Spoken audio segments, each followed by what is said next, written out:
अपराध और दंड, अध्याय 4 भाग 2। लगभग 8 बज रहे थे। दोनों नौजवान तेज कदमों से बकालेयेव के मकान की तरफ जा रहे थे कि वहां लुजिन से पहले पहुंच जाएं। क्यों? कौन था वह? सड़क पर पहुंचते ही रजुमिखिन ने पूछा। स्विद्रिगाइलोव था, वही जमींदार। इसी के घर में मेरी बहन बच्चों की देखभाल करती थी जब उसका अपमान किया गया था। जब इसने उस पर डोरे डालना और सताना शुरू किया तो इसकी बीवी मार्फा पेत्रोवना ने उसे नौकरी से निकाल दिया। बाद में मार्फा पेत्रोवना ने मेरी बहन से माफ़ी मांग ली थी। अभी हाल में अचानक वह चल बसी। सुबह हम लोग इसी की बात कर रहे थे। मुझे इस आदमी से न जाने क्यों डर लग रहा है। बीवी के जनाजे के फौरन बाद यहाँ चला आया। अजीब आदमी है और कुछ करने पर आमादा भी है। दुनिया को इससे हमें बचाना ही होगा।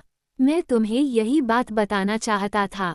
सुन रहे हो न? बचाना होगा। अवदोत्या रोमानोवना को वह किस तरह नुकसान पहुंचा सकता है। तुम्हारा बहुत बहुत शुक्रिया रोद्या कि मुझ पर इतना भरोसा रखकर बातें कर रहे हो। हम बचाएंगे उन्हें। ये रहता कहाँ है? मालूम नहीं। पूछा क्यों नहीं तुमने? बड़ा बुरा किया। खैर, पता तो मैं लगा लूंगा। उसे तुमने देखा था न? रस्कोल्निकोव ने कुछ देर बाद पूछा। हाँ, देखा था। अच्छी तरह देखा था। सचमुच देखा था, साफ साफ। रस्कोल्निकोव ने आगे पूछा। हाँ, उसकी सूरत मुझे अच्छी तरह याद है। 1000 के बीच भी उसे मैं पहचान लूंगा। लोगों के चेहरे मुझे बहुत अच्छी तरह याद रहते हैं। वे फिर चुप हो गए। तो ठीक है, रस्कोल्निकोव बुदबुदाया। जानते हो, मैं सोचता रहता हूँ। मुझे लगता है मुमकिन है ये सब मेरे मन का भ्रम रहा हो। मतलब क्या है तुम्हारा? मेरी समझ में तुम्हारी बात नहीं आई। बात यह है, तुम सभी लोग कहते रहते हो। रस्कोल्निकोव मुंह टेढ़ा करके मुस्कराते हुए कहता रहा कि मैं पागल हूँ। सो मैं अभी अभी यह सोच रहा था कि मैं शायद सचमुच पागल हूँ और अभी अभी मैंने कोई भूत ही देखा है। मतलब क्या है तुम्हारा? कौन जाने, मैं शायद सचमुच पागल हूँ और इन तमाम दिनों में जो कुछ भी हुआ है वह सब शायद केवल मेरी कल्पना रहा हो। रोद्या फिर बहकने लगे। लेकिन कहा क्या उसने? आया किस लिए था? रस्कोल्निकोव ने कोई जवाब नहीं दिया। रजुमिखिन पल भर कुछ सोचता रहा। अच्छा, तो लो, मेरा किस्सा सुनो, उसने कहना शुरू किया। मैं तुम्हारे यहाँ पहुँचा तो तुम सो रहे थे। फिर हम सबने खाना खाया और मैं पोफिरी के पास गया। जमेतोव तब भी वहीं था। मैंने बात शुरू करने की कोशिश की लेकिन बात कुछ बनी नहीं। मैं ठीक से अपनी बात नहीं कह सका। लगता है वे लोग बात को समझते नहीं और समझ सकते भी नहीं, लेकिन उन्हें इस पर जरा भी शर्म नहीं आती। मैं पोफिरी को खिड़की के पास ले गया और उससे बातें करने लगा, लेकिन बात फिर भी बन नहीं पाई।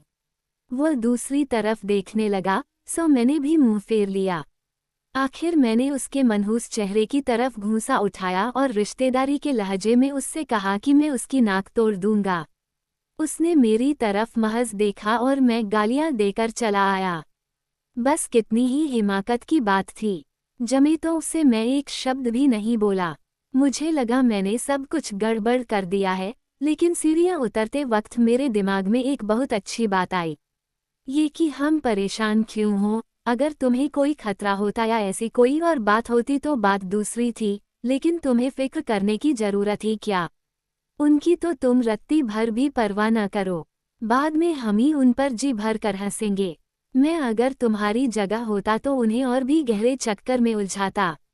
बाद में ये लोग कितने शर्मिंदा होंगे। छोड़ो उन्हें, बाद में हम उनकी अच्छी तरह पिटाई करेंगे, अभी तो तुम उन पर हंसो। एकदम सही बात है, रस्कोल्निकोव ने जवाब दिया। लेकिन कल क्या कहोगे? उसने मन में सोचा। अजीब बात है, तब तक उसे कभी यह बात नहीं सूझी थी कि रजुमिखिन को जब पता चलेगा तो वह क्या सोचेगा। ये सोचते हुए रस्कोल्निकोव ने उसकी ओर गौर से देखा। रजुमिखिन ने पोफिरी के साथ अपनी मुलाकात का जो किस्सा सुनाया था उसमें उसे बहुत ही कम दिलचस्पी थी, क्योंकि उसके बाद तो बहुत कुछ हो चुका था। गलियारे में ही लुजिन से उनकी मुठभेड़ हो गई। वह ठीक 8 बजे पहुंचकर कमरा ढूंढ रहा था। इस तरह वे तीनों एक दूसरे की ओर देखे या एक दूसरे को सलाम किए बिना ही एक साथ वहां पहुंचे। पहले दोनों नौजवान अंदर गए जबकि पियोत्र पेत्रोविच शिष्टता के नाते थोड़ी देर ड्योरी में ही रुककर अपना कोट उतारने लगा। पुलखेरिया अलेक्सांद्रोवना उसका स्वागत करने फौरन दरवाजे पर आई। दुनिया अपने भाई का स्वागत कर रही थी। पियोत्र पेत्रोविच ने कमरे में प्रवेश किया। काफी शिष्टता के साथ, लेकिन दुगुने रोब के साथ, उसने झुककर दोनों महिलाओं का अभिवादन किया। लेकिन लगता तो यही था कि वह अभी तक कुछ उखड़ा हुआ है और पूरी तरह अपने आप को संभाल नहीं सका है। पुलखेरिया अलेक्सांद्रोवना भी कुछ अटपटा सा महसूस कर रही थीं। जल्दी जल्दी उन्होंने सभी को उस गोल मेज के चारों ओर बिठाया जिस पर एक समोवार में पानी उबल रहा था। दुनिया और लूजिन मेज के दो सिरों पर एक दूसरे के आमने सामने बैठे थे। रजुमिखिन और रस्कोल्निकोव पुलखेरिया अलेक्सांद्रोवना के सामने बैठे थे। रजुमिखिन लूजिन के पास और रस्कोल्निकोव अपनी बहन के पास। कुछ पल सभी चुप रहे। पियोत्र पेत्रोविच ने इत्मीनान से कैम्ब्रिक का इत्र में बसा रुमाल निकालकर उसमें नाक छिनकी, कुछ यूं जैसे उसके जैसे हीरा आदमी का अपमान हुआ है और वह इसका जवाब तलब करने का पक्का इरादा करके आया है। अंदर आने से पहले ड्योरी में उसे ख्याल आया था कि वह अपना ओवरकोट न उतारे, वहीं से वापस चला जाए और इस तरह दोनों औरतों को एक जोरदार और अच्छा सबक सिखाए ताकि वे महसूस करें कि बात कितनी संगीन है। लेकिन वह ऐसा न कर सका।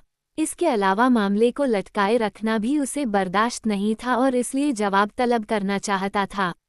चूंकि उसके अनुरोध को खुले तौर पर ठुकरा दिया गया था, इसलिए उसके पीछे जरूर कोई बात होगी। सो ऐसी हालत में बेहतर यही था कि पहले ही उसका पता लगा लिया जाए। उन लोगों को सजा देना तो उसके अपने हाथ में था और उसके लिए वक्त तो कभी भी मिल जाएगा। मुझे यकीन है कि आप लोगों का सफ़र अच्छी तरह कटा होगा, उसने पुलखेरिया अलेक्सांद्रोवना से औपचारिक ढंग से पूछा। जी हाँ, पियोत्र पेत्रोविच, बहुत अच्छा। मुझे ये जानकर बेहद खुशी हुई। अवदोत्या रोमानोवना भी कुछ ज्यादा थकी तो नहीं। मैं तो जवान और हट्टी कट्टी ठहरी, मैं नहीं थकती। लेकिन माँ के लिए ये सफ़र बहुत मुश्किल रहा, दुनिया ने जवाब दिया। ये सुनकर मुझे दुख हुआ, लेकिन अफसोस तो इस बात का है कि कुछ किया भी नहीं जा सकता था। हमारे यहाँ रेल लाइनें हैं भी बहुत लंबी। हम जिसे रूस माता कहते हैं, वह है भी तो एक लंबा चौड़ा देश। चाहते हुए भी कल मैं आप लोगों को लेने न आ सका। लेकिन मुझे उम्मीद है कि आप लोगों को किसी तरह की तकलीफ नहीं हुई होगी। अफसोस पियोत्र पेत्रोविच की ऐसा नहीं हुआ, मेरा तो दिल ही बैठा जा रहा था।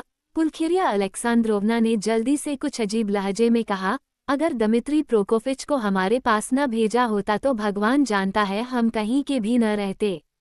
ये है दमित्री प्रोकोफिच रजुमिखिन, उन्होंने लूजिन से उसका परिचय कराते हुए कहा। आपसे मुलाकात हो चुकी है। कल ही, पियोत्र पेत्रोविच ने जहरीली निगाह से रजुमिखिन को कनखियों से देखते हुए बुदबुदा कर कहा और माथे पर बल डाले खामोश हो गया। पियोत्र पेत्रोविच उन लोगों में से था जो समाज में उठते बैठते ऊपर से तो बेहद शिष्ट बने रहते हैं, हद से ज्यादा शिष्टता बरतने पर जोर देते हैं, लेकिन कोई बात जरा सी भी उनकी मर्जी के खिलाफ हो जाए तो अपनी सारी शिष्टता भूलकर आटे के बोरे जैसे ठस हो जाते हैं। फिर उनमें वैसी जिंदादिली नहीं रह जाती जिसके रहने से महफिल में ताजगी आ जाती है। सब लोग एक बार फिर खामोश हो गए। रस्कोल्निकोव ने अकड़ से खामोशी साध रखी थी और अवदोत्या रोमानोवना फिलहाल कोई बातचीत शुरू करना नहीं चाहती थी। रजुमिखिन के पास कहने को कुछ था भी नहीं और पुलखेरिया अलेक्सांद्रोवना एक बार फिर चिंता में डूब गई थीं। मार्फा पेत्रोवना चल बसी, आपने सुना होगा। उन्होंने अपनी बातचीत के मुख्य विषय का सहारा लेकर कहना शुरू किया। जी, मैंने सुना है। मुझे फौरन खबर मिल गई थी और मैं आपको ये भी बताने आया हूँ कि अर्कादी इवानोविच स्विद्रिगाइलोव अपनी बीवी के जनाजे के फौरन बाद पीटर्सबर्ग के लिए चल पड़े थे। कम से कम मुझे तो पक्के तौर पर पता चला है। पीटर्सबर्ग के लिए? यहाँ, दुनिया ने चौंक कर पूछा और माँ की ओर देखा। जी हाँ, अब अगर इस बात को देखें कि वे इतनी जल्दी चल पड़े और उससे पहले जो कुछ हुआ था उसे भी देखें तो यकीनन किसी खास इरादे से ही वे यहाँ आए हैं। हे भगवान, दुनिया को वह यहाँ भी चैन से रहने देगा कि नहीं? पुलखेरिया अलेक्सांद्रोवना दुखी होकर बोली। मेरे ख्याल में आपको और अवदोत्या रोमानोवना को परेशान होने की कोई ज़रूरत नहीं। हाँ, आप लोग खुद ही अगर उनसे बातचीत का सिलसिला चलाना चाहें तो बात अलग है। रहा मेरा सवाल तो मैं पूरी तरह चौकस हूँ और अब यह मालूम करने की कोशिश कर रहा हूँ कि वे यहाँ ठहरे कहाँ हैं। प्योत्र पेत्रोविच, आप नहीं जानते कि आपने मेरे मन में कितना डर पैदा कर दिया है। पुल्खिरिया अलेक्सांद्रोवना अपनी बात कहती रहीं। मैं उससे सिर्फ 2 बार मिली, लेकिन मैं समझती हूँ कि वो बहुत बेहुदा आदमी है। मुझे तो पूरा यकीन है कि मार्फा पेत्रोवना की मौत उसी की वजह से हुई। इस बारे में कोई बात यकीन के साथ नहीं कही जा सकती। मुझे इसकी सही जानकारी है। इस बात से मैं इनकार नहीं करता कि एक तरह से अपमान के नैतिक प्रभाव का सहारा लेकर घटनाओं में तेजी लाने में शायद उसका हाथ रहा हो। लेकिन जहाँ तक उसके आम व्यवहार और नैतिक गुणों का सवाल है, मैं आपकी बात से पूरी तरह सहमत हूँ। ये तो मैं नहीं जानता कि धन दौलत के बारे में अब उसकी हालत अच्छी है कि नहीं यह मालूम है कि मार्फा पेत्रोवना उसके लिए कितना कुछ छोड़ गई हैं। कुछ ही दिनों में यह बात भी मुझे मालूम हो जाएगी, लेकिन इसमें तो ज़रा भी शक नहीं है कि अगर उसके पास थोड़ा बहुत भी पैसा हुआ तो यहाँ पीटर्सबर्ग में वो फौरन अपने उसी पुराने ढर्रे पर चल पड़ेगा। इस श्रेणी के लोगों का वह सबसे चरित्रहीन और सबसे नीच किस्म का नमूना है। कई बातों की बुनियाद पर मैं समझता हूँ कि मार्फा पेत्रोवना ने, जिनकी बदनसीबी यही थी कि वे इसकी मोहब्बत के जाल में फंस गईं और 8 साल पहले इसका कर्ज भी चुका दिया, एक और उस पर बहुत बड़ा एहसान किया। उन्हीं की कोशिशों और कुर्बानियों का एहसान था कि उसके खिलाफ अपराध का एक इल्जाम चुपचाप दबा दिया गया। उस मामले में तो इतने अजीबोगरीब हालात में और इतनी बेरहमी से एक आदमी की जान ली गई थी कि मुमकिन था इसे साइबेरिया भेज दिया जाता। आप अगर जानना ही चाहती हैं तो सुनिए, वह इसी किस्म का आदमी है। हे भगवान! पुल्खिरिया अलेक्सांद्रोवना चीख उठी। रस्कोल्निकोव ध्यान से सब कुछ सुनता रहा। क्या आप ये बात सच कह रहे हैं कि आपके पास इसका पक्का सबूत है? दुनिया ने कठोर रोबदार लहजे में पूछा। आपके सामने मैं वही बातें दोहरा रहा हूँ जो मार्फा पेत्रोवना ने मुझ पर भरोसा करके मुझे चुपके से बताई थी। लेकिन मैं इतना जरूर कहूँगा कि कानून की नज़र से मामला इतना सीधा नहीं था। किसी जमाने में यहाँ रेस्लिक नाम की एक विदेशी औरत रहा करती थी और मैं समझता हूँ कि अब भी यहीं रहती है। वह सूद पर छोटी छोटी रकमें कर्ज देती है।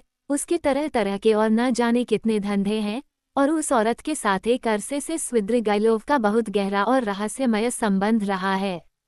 उसके साथ उसकी एक रिश्तेदार, शायद उसकी भतीजी भी रहती थी। वह 15 साल की थी या शायद 14 से ज़्यादा की न रही हो। वह एक गूंगी बहरी लड़की थी।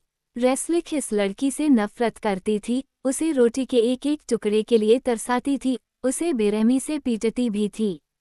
वह लड़की एक दिन अटारी में रस्सी में लटकी हुई मिली। जांच के बाद फैसला सुनाया गया कि उसने आत्महत्या की थी। रस्मी कार्रवाई के बाद बात वहीं पर खत्म कर दी गई, लेकिन बाद में पता चला कि स्विद्रिगाइलोव ने उस बच्ची के साथ बलात्कार किया था। ये सही है कि यह बात साबित नहीं हो सकी, क्योंकि यह जानकारी एक और बदचलन जर्मन औरत ने दी थी, जिसकी बात पर कोई भरोसा नहीं कर सकता था। मार्फा पेत्रोवना की दौलत और कोशिशों के चलते पुलिस के सामने किसी का बयान दर्ज नहीं कराया जा सका और बात आपसी कानाफूसी से आगे न बढ़ सकी। फिर भी ये अफवाहें बहुत महत्व रखती हैं। अवदोत्या रोमानोवना, आप जब उसके यहाँ काम करती थी तब आपने उसके नौकर फिलिप का किस्सा तो जरूर सुना होगा। वही जो कोई 6 साल पहले, जब बधुआगिरी की प्रथा खत्म नहीं हुई थी, बुरे सुलूक की वजह से मर गया था। मैंने तो इसकी उल्टी बात सुनी थी, ये कि फिलिप ने खुद ही फांसी लगा ली थी। यकीनन यही हुआ था, लेकिन जिस बात ने उसे आत्महत्या करने पर मजबूर किया, बल्कि कह लीजिए कि उसके दिल में यह विचार पैदा किया, वो ये थी कि यही स्विद्रिगाइलोव साहब लगातार उसे सताते थे और उसके साथ सख्ती का बर्ताव करते थे। ये बात मुझे नहीं मालूम, दुनिया ने रुखाई से जवाब दिया। मैंने तो बस एक अजीब सा किस्सा सुना था कि फिलिप को कोई खबर था। वो एक तरह खुद का बनाया हुआ फ़लसफ़ी था और दूसरे नौकर चाकर कहा करते थे कि उसने पढ़ पढ़ कर अपना दिमाग खराब कर लिया है। वह फांसी लगाकर भी इसलिए नहीं मरा कि मिस्टर स्विद्रिगाइलोव उसे मारते पीटते थे, बल्कि एक हद तक इसकी वजह ये थी कि वे उसका मजाक उड़ाया करते थे। जब मैं उनके यहाँ काम करती थी, तब नौकरों के साथ उनका बर्ताव बहुत ही अच्छा होता था और वे सभी उन्हें पसंद भी करते थे। हालांकि फिलिप की मौत के लिए वे भी उन्हीं को जिम्मेदार समझते थे। मैं देख रहा हूँ, अवदोत्या रोमानोवना, कि अचानक आप उसका पक्ष लेने को तैयार हो गई हैं। लूजिन ने अपने होठ टेढ़े करके एक अस्पष्ट भाव व्यक्त करने वाली मुस्कुराहट के साथ कहा। इसमें कोई शक नहीं कि वो बहुत ही होशियार आदमी है और जहाँ तक औरतों का सवाल है, उन्हें बड़ी जल्दी अपने जाल में फांस लेती है। इसकी एक बहुत ही दयनीय मिसाल तो मार्फा पेत्रोवना ही थी, जो अभी कुछ ही दिन हुए रहस्यमय हालत में मर गईं। मैं तो बस यही चाहता हूँ कि अपने सलाह मशवरे से आपकी और आपकी माँ की कुछ मदद कर सकूं, क्योंकि मुझे इस बात का पूरा डर है कि उसकी तरफ से नए सिरे से कुछ कोशिशें जरूर की जाएंगी। मुझे तो इस बात का भी पक्का यकीन है कि वह एक बार फिर कर्ज न चुका पाने पर जेल जाएगा। उसके बच्चों की भलाई का ध्यान करके मार्फा पेत्रोवना उसे कोई बड़ी रकम देने का इरादा नहीं रखती थी, और अगर इसके नाम उन्होंने कुछ छोड़ा भी होगा तो वह बस काम चलाने भर की ही रकम होगी। कोई बहुत मामूली सी रकम, जो थोड़े दिनों में खत्म हो जाएगी, और उस जैसी आदतों वाले आदमी के पास तो साल भर भी नहीं चलेगी। पियोत्र पेत्रोविच, आपसे मेरी दरख्वास्त है, दुनिया ने कहा, कि अब स्विद्रिगाइलोव साहब की कोई चर्चा न करें। मुझे इससे तकलीफ होती है। वह अभी मुझसे मिलने आया था। रस्कोल्निकोव ने पहली बार अपनी खामोशी तोड़ी। सबके मुंह से ताज्जुब के मारे चीख निकल गई, और सभी घूमकर उसकी ओर देखने लगे। पियोत्र पेत्रोविच भी भौंचक नजर आता था। 1.5 घंटा हुआ कि मैं सो रहा था, जब उसने आकर मुझे जगाया और अपना परिचय दिया। रस्कोल्निकोव ने अपनी बात आगे बढ़ाई। वो काफी खुश नजर आ रहा था और जरा भी परेशान नहीं था। उसे पूरी उम्मीद है कि हम दोनों दोस्त बन जाएंगे। पर हाँ, दुनिया, तुमसे मिलने के लिए वो खास तौर पर बेचैन है और इस काम के लिए उसने मेरी मदद मांगी है। वह तुम्हारे सामने कोई सुझाव रखना चाहता है और मुझे इसके बारे में कुछ बताया भी है। उसने तो ये भी बताया दुनिया की मरने से 1 हफ्ता पहले मार्फा पेत्रोवना ने अपनी वसीयत में तुम्हारे नाम 3000 रूबल छोड़े हैं और यह रकम तुम्हें बहुत जल्दी मिल जाएगी। भगवान उनका भला करे। पुलखेरिया अलेक्सांद्रोवना ने हाथ से सीने पर सलीब का निशान बनाते हुए खुश होकर कहा। तुम उनकी आत्मा की शांति के लिए प्रार्थना करो। सच बात है, लूजिन ने अनचाहे ही बक दिया। खैर और क्या कहा, दुनिया ने रस्कोल्निकोव से कहा। इसके बाद कहा कि वो बहुत अमीर आदमी नहीं है और उसकी सारी जमीन जायदाद उसके बच्चों के नाम कर दी गई है, जो अब अपनी चाची के पास रहते हैं। फिर उसने बताया कि वह मेरे घर के पास ही कहीं रहता है, लेकिन कहाँ, यह मुझे नहीं मालूम। मैंने पूछा भी नहीं, मगर वो दुनिया के सामने सुझाव क्या रखना चाहता है। पुलखेरिया अलेक्सांद्रोवना डरकर बोली। उसने कुछ बताया था। हाँ, क्या, बाद में तुमसे बताऊंगा। ये कहकर रस्कोल्निकोव चुप हो गया और अपनी चाय की ओर ध्यान देने लगा। पियोत्र पेत्रोविच ने घड़ी देखी। मुझे एक काम से जाना है, इसलिए मैं आप लोगों की बातों में बाधा नहीं डालना चाहता, उसने कुछ रूठे हुए स्वर में कहा और उठने लगा। मत जाए, पियोत्र पेत्रोविच, दुनिया बोली। अब तो सारी शाम हम लोगों के पास गुजारने आए थे। इसके अलावा आपने खुद लिखा था कि आप माँ से किसी बात की सफाई चाहते हैं। बिल्कुल लिखा था अवदोत्या रोमानोवना, पियोत्र पेत्रोविच ने फिर बैठते हुए अकड़ कर जवाब दिया, लेकिन उसका हैट अभी तक उसके हाथ में ही था। आपसे और आपकी माँ से एक सचमुच जरूरी बात के बारे में मैं यकीनन कुछ सफाई चाहता था, लेकिन अगर आपके भाई साहब मेरे सामने मिस्टर स्विद्रिगाइलोव के कुछ सुझावों के बारे में खुलकर बात नहीं करना चाहते तो उन्हीं की तरह मैं भी कुछ बहुत ही गंभीर सवालों के बारे में दूसरों के सामने खुलकर बात करना नहीं चाहता, न कर सकूंगा। इसके अलावा मेरी सबसे बड़ी और सबसे जरूरी दरख्वास्त तो पहले ही ठुकराई जा चुकी है। मन में कड़वाहट वाला भाव अपनाकर लूजिन ने एक बार फिर अकड़भरी खामोशी साध ली। आपकी जो दरख्वास्त थी कि मेरे भाई साहब हम लोगों की मुलाकात के दौरान मौजूद न रहें, वो सिर्फ मेरे कहने पर नहीं मानी गई, दुनिया बोली। आपने लिखा था कि मेरे भाई साहब ने आपका अपमान किया है, तो मैं समझती हूँ कि यह बात फौरन साफ होनी चाहिए और आप दोनों के बीच सुलह हो जानी चाहिए। अगर रोद्या ने सचमुच आपका अपमान किया है तो उन्हें माफ़ी मांगनी चाहिए और वे जरूर मांगेंगे। पियोत्र पेत्रोविच ने फौरन कुछ और भी सख्त रवैया अपनाया। कुछ अपमान ऐसे भी होते हैं, अवदोत्या रोमानोवना, कि हम उन्हें चाहकर भी भुला नहीं सकते। हर चीज़ की एक हद होती है जिसके आगे जाना खतरनाक होता है, और उसके आगे निकल जाने के बाद वापसी का कोई सवाल पैदा नहीं होता। मैं जिस बात की चर्चा कर रही थी वो ये नहीं थी, प्योत्र पेत्रोविच, दुनिया कुछ बेचैन होकर बीच में बोली।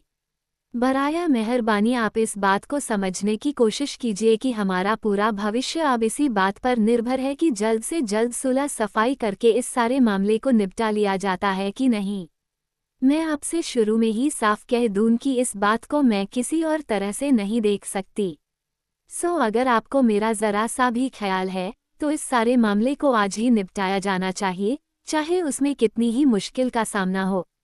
मैं एक बार फिर कहती हूँ कि अगर कसूर मेरे भाई का हुआ तो वे माफ़ी मांग लेंगे। मुझे ताज्जुब है, अवदोत्या रोमानोवना, कि आपने सवाल को इस तरह पेश किया, लूजिन बोला। उसकी चिड़चिड़ाहट लगातार बढ़ती जा रही थी। आपकी कद्र करते हुए और कहना चाहिए कि आपको बेहद इज्जत की नज़रों से देखते हुए मैं कहूँ कि यह भी तो हो सकता है कि मुझे आपके परिवार का कोई आदमी नापसंद हो। मैं आपसे शादी करके आपको खुश तो रखना चाहता हूँ, लेकिन ऐसी जिम्मेदारियाँ अपने ऊपर नहीं ले सकता जिनका कोई मेल नहीं। इतना बुरा तो ना मानिए, प्योत्र पेत्रोविच, दुनिया ने भावुकता के साथ उनकी बात काटते हुए कहा। आप तो वैसा ही समझदार और उदार व्यक्ति का व्यवहार कीजिए जैसा कि मैं आपको समझती रही और समझती रहना चाहती हूँ। मैंने आपको जबान दी है, मैं आपकी मंगेतर हूँ। इस बारे में मुझ पर भरोसा कीजिए और मेरी बात मानिए, मैं किसी का पक्ष लिए बिना ही कोई फैसला करूँगी।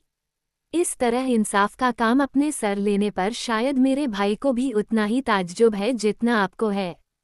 आपका खत मिलने के बाद जब मैंने उनसे हमारी आज की मुलाकात के दौरान मौजूद रहने को कहा, तब मैंने उन्हें यह नहीं बताया था कि मैं करना क्या चाहती हूँ।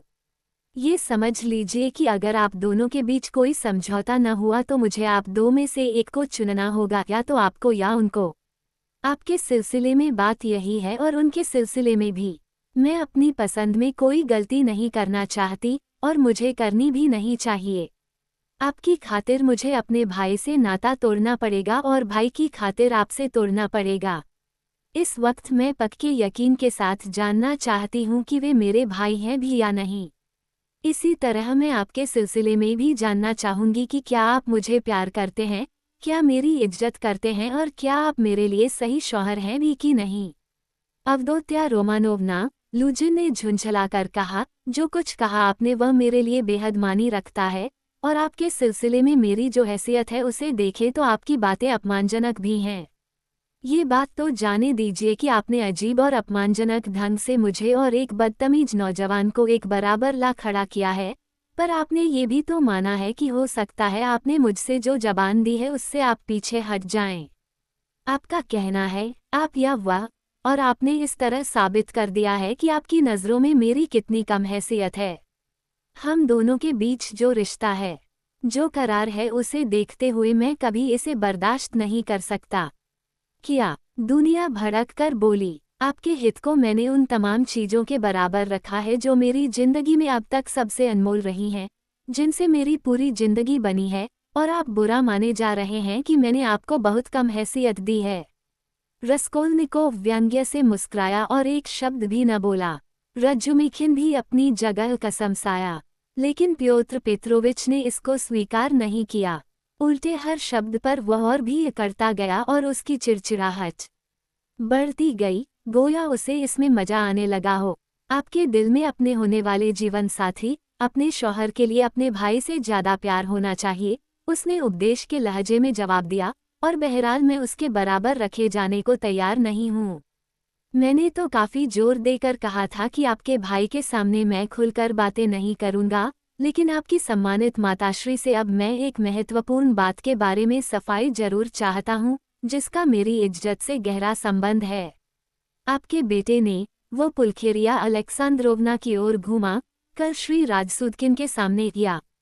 यही नाम है ना आपका, माफ कीजिए, मैं आपका कुल नाम भूल गया। वह शिष्टता से रजुमिखिन की ओर झुका। मेरी एक ऐसी राय को जो मैंने कॉफी पीते वक्त निजी बातचीत के दौरान आपके सामने जाहिर की थी, गलत ढंग से पेश करके मेरा अपमान किया। मेरा मतलब अपनी इस राय से है कि जिसने मुसीबत के दिन देखे हों, ऐसी एक गरीब लड़की के साथ शादी करना, साथ जिंदगी बिताने के मकसद से उस लड़की से शादी करने के मुकाबले बेहतर होता है जिसने ऐश आराम की जिंदगी बसर की हो, क्योंकि नैतिक चाल चलन के लिए यही ज्यादा फायदेमंद होता है। आपके बेटे ने जानबूझकर मेरे शब्दों को जरूरत से ज्यादा खींचतान कर पेश किया, उन्हें हास्यजनक बना दिया, मुझ पर बुरी नीयत रखने का इल्जाम लगाया और जहां तक मैं समझ सका हूं, उसके लिए उन्होंने उस खत का हवाला दिया जो आपने उन्हें लिखा था। मैं अपने को सुखी समझूंगा पुलखेरिया अलेक्सांद्रोवना, अगर आप मुझे यकीन दिला दें कि मैंने जो नतीजा निकाला है वह गलत है। आप बराया मेहरबानी इस तरह मेरी तसल्ली करा दें। मेहरबानी करके मुझे ये बताइए कि आपने रोदियोन रोमानोविच के नाम अपने खत में मेरी बात को किन शब्दों में दोहराया था। मुझे याद नहीं, पुलखेरिया अलेक्सांद्रोवना अटक अटक कर बोली। मैंने उन्हें उसी तरह दोहराया था जिस तरह उन्हें समझा था। मुझे मालूम नहीं कि रोदिया ने आपके सामने उन्हें किस तरह पेश किया, हो सकता है कि उसने बात को बड़ा चढ़ा कर पेश किया हो। आपकी शह के बिना वे उन्हें बड़ा चढ़ाकर पेश तो नहीं कर सकते थे। पियोत्र पेत्रोविच, पुलखेरिया अलेक्सांद्रोवना ने गरिमा के साथ ऐलान किया, हम लोगों की यहाँ मौजूदगी ही इस बात का सबूत है कि दुनिया ने और मैंने आपकी बात का बुरा नहीं माना था। खूब कहा माँ, दुनिया ने बात की तायद की। फिर तो लगता है कि इसमें भी दोष मेरा ही है। लूजिन बुरा मानकर बोला, आप रोदियोन पर इल्जाम रखते चले जा रहे हैं प्योत्र पेत्रोविच, लेकिन हाल ही में आपने खुद उसके बारे में एक ऐसी बात लिखी जो झूठ थी, पुलखेरिया अलेक्सांद्रोवना ने आगे कहा। उनकी हिम्मत बढ़ गई थी। मुझे याद नहीं कि मैंने कोई झूठ बात लिखी हो।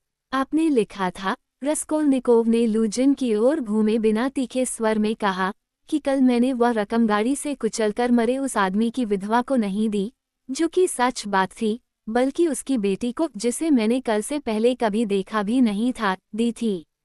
आपने यह बात मेरे और मेरे परिवार के बीच झगड़ा पैदा करने के लिए लिखी थी और इस गरज से आपने एक ऐसी लड़की के चालचलन के बारे में कुछ बेहुदा बातें भी जोड़ दी, जिसे आप जानते तक नहीं। ये सब कमीनेपन से किसी पर कीचड़ उछालना है। माफ कीजिएगा जनाब, लूजिन ने क्रोध से कांपते हुए कहा। मैंने अपने खत में आपकी खूबियों और आपके व्यवहार की चर्चा सिर्फ इसलिए की थी कि आपकी बहन और आपकी माँ ने पूछा था कि मैंने आपको कैसा पाया और आप मुझे कैसे लगे। खैर, आपने मेरे खत की तरफ इशारा किया है तो उसके सिलसिले में बराया मेहरबानी एक शब्द भी ऐसा बता दे जो झूठ हो। मतलब ये कि यह साबित कर दीजिए कि आपने अपना पैसा फेंका नहीं है, और यह कि वह परिवार कितना ही मुसीबत का मारा क्यों ना हो, उसमें निकम्मे और बेकार लोग नहीं हैं। मेरी राय में, अपनी तमाम खूबियों के बावजूद आप उस अभागी लड़की की कानी उंगली के बराबर भी नहीं हैं जिस पर आप कीचड़ उछाल रहे हैं। क्या आप यहाँ तक जाने को तैयार है कि उसे अपनी माँ और बहन के साथ मिलने जुलने दें? आप अगर जानना ही चाहते हैं तो मैं ऐसा कर भी चुका। आज उसे मैंने माँ और दुनिया के साथ बिठाया भी था। रोदिया, पुलखेरिया अलेक्सांद्रोवना की चीख निकल गई। दुनिया का चेहरा लाल हो गया, रजुमिखिन की त्योरियों पर बल पड़ गए। लूजिन दम्भ भरे व्यंग्य से मुस्कुराया। देखना चाहे तो खुद देख लीजिए अवदोत्या रोमानोवना, उसने कहा, कि क्या हम लोगों के बीच कोई समझौता मुमकिन है? मैं उम्मीद करता हूँ कि यह मामला अब साफ और हमेशा के लिए तय हो गया। मैं अब चलूंगा ताकि मेरी वजह से परिवार के आपस में मिल बैठने और निजी बातें करने की खुशियों में बाधा न पड़े। वो कुर्सी से उठा और अपना हैट उठा लिया। लेकिन मैं चलते चलते इतनी दरख्वास्त करूंगा कि आइंदा मुझे इस तरह की मुलाकातों से और कहना चाहिए कि इस तरह के झंझटों से दूर रखा जाए। इस सिलसिले में, मोहतरमा पुलखेरिया अलेक्सांद्रोवना, मैं आपसे खास तौर पर प्रार्थना करता हूँ, इसलिए तो और भी कि मैंने वह खत आपको लिखा था, किसी और को नहीं। ये बात पुलखेरिया अलेक्सांद्रोवना को कुछ चुभ गई। पियोत्र पेत्रोविच, आप शायद ये समझ रहे हैं कि हम सब पूरी तरह आपके हुक्म के पाबंद हैं। दुनिया आपको बता चुकी है कि जो कुछ आप चाहते थे, उसे पूरा क्यों नहीं किया गया? ऐसा करने के पीछे उसकी नीयत अच्छी ही थी। सच तो यह है कि आपने मुझे इस तरह खत लिखा था गोया आप मुझे हुक्म दे रहे हों। क्या हम लोग आपकी हर इच्छा को हुक्म समझा करें, बल्कि मैं आपको ये बता दूं कि आपको अब हमारे साथ ज़्यादा नरमी से पेश आना चाहिए और हमारा ज़्यादा ख्याल रखना चाहिए, क्योंकि हम अपना सब कुछ छोड़कर आपके भरोसे ही यहाँ आए हैं और इसलिए एक तरह से आपके हाथों में हैं। ये बात पूरी तरह सही नहीं है पुल्खेरिया अलेक्सांद्रोवना, खास तौर पर इस वक्त जबकि आपको मार्फा पेट्रोवना की 3000 रूबल वाली वसीयत की खबर मिल चुकी है। मेरी तरफ आपके नए रवैये को देखते हुए तो ये खबर आपके लिए बहुत मुनासिब ही मालूम होती है, उसने व्यंग्य से कहा। आपकी इस बात से हम तो यही नतीजा निकाल सकते हैं कि आप हमें लाचार देखने की उम्मीद लगाए बैठे थे, दुनिया ने चिढ़कर कहा। लेकिन अब तो मैं ये उम्मीद भी नहीं लगा सकता। खासकर मैं तो ये भी नहीं चाहता कि अर्कादी इवानोविच स्विद्रिगैलोव ने आपके भाई के सामने जो खुफिया सुझाव रखे हैं, उन पर आप लोगों की आपसी बातचीत में कोई बाधा डालूं। मैं तो ये भी देख रहा हूँ कि उनमें आपको बहुत गहरी और शायद बहुत सुखदायी दिलचस्पी है। हे भगवान! पुल्खेरिया अलेक्सांद्रोवना चीख उठी। रज्जुमिखिन अपनी जगह पर शांत बैठा नहीं रह सका। अब भी तुम शर्मिंदा नहीं हुई, दुनिया? रस्कोल्निकोव ने पूछा। मैं शर्मिंदा हूँ, रोद्या, दुनिया बोली। पियोत्र पेट्रोविच, वो गुस्से से लाल होकर उसकी ओर घूमी, आप यहाँ से जाए। साफ था कि पियोत्र पेट्रोविच को ऐसी नौबत आने की उम्मीद नहीं थी। उसे अपने आप पर, अपनी ताकत पर और अपने शिकारों की लाचारी पर बहुत भरोसा था। अभी भी उसे यकीन नहीं आ रहा था। उसका चेहरा पीला पड़ गया और होठ कांपने लगे। अवदोत्या रोमानोवना, अगर मैं इस तरह की दुत्कार के बाद इस दरवाजे से बाहर गया तो यकीन जानिए कि फिर लौटकर नहीं आऊंगा। सोच लीजिए, मेरी बात अटल है। आपकी यह मजाल। दुनिया अपनी कुर्सी से उछलकर चीखी। मैं चाहती भी नहीं कि आप लौट कर आएं। क्या तो ये बात है? लूजिन भी चीखा। अंतिम पल तक यूं उसे संबंध टूटने का विश्वास नहीं हो रहा था और वह बौखला उठा था। तो ये बात है। लेकिन आप क्या ये बात जानती हैं, अवदोत्या रोमानोवना, कि इसके खिलाफ मेरी कार्रवाई एकदम मुनासिब होगी? आपको उसके साथ इस तरह बात करने का हक क्या है? पुल्खेरिया अलेक्सांद्रोवना तैश में बोली। और आप शिकायत किस बारे में करेंगे? आपका अधिकार क्या है? मैं क्या अपनी दुनिया को आप जैसे के हवाले करूंगी? जाए, हम लोगों की नज़रों से दूर हो जाए। भूल हमारी ही थी कि हम एक गलत कदम उठाने को तैयार हो गए थे, और सबसे बढ़कर तो मैं। फिर भी पुल्खेरिया अलेक्सांद्रोवना, लूजिन भड़क कर गरजा, आपने जबान दी थी, उसकी वजह से मुझे कुछ खर्च भी उठाने पड़े। अब आप मुकर रही हैं और यह आखिरी दावा प्योत्र पेट्रोविच की असलियत को इतनी अच्छी तरह जाहिर करता था कि रस्कोल्निकोव, जो गुस्से के मारे लाल और गुस्से को रोकने की कोशिश में पीला हो रहा था, अपनी हंसी न रोक सका। लेकिन पुल्खेरिया अलेक्सांद्रोवना का सब्र जवाब दे चुका था। खर्च किस खर्च की बात आप कर रहे हैं? हमारा संदूक भिजवाने की बात कर रहे हैं, लेकिन गार्ड ने उसे तो आपसे एक पैसा लिए बिना ही पहुंचा दिया था। ये भी अच्छी कही, जबान दी थी। आपने समझा क्या है, प्योत्र पेट्रोविच? उल्टे हमारे हाथ पांव तो आपने बांध रखे थे।